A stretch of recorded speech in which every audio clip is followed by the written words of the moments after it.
Tôi nào hả má bạn này mà tạo mà kẻ này với căn thôi mà nó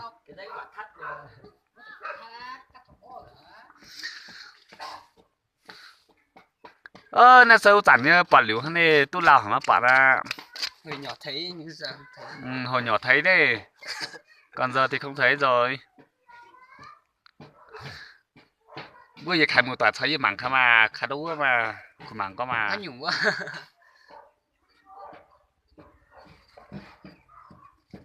trang chủ nhiệt độ sẽ nhà sẽ chặt tin quá thế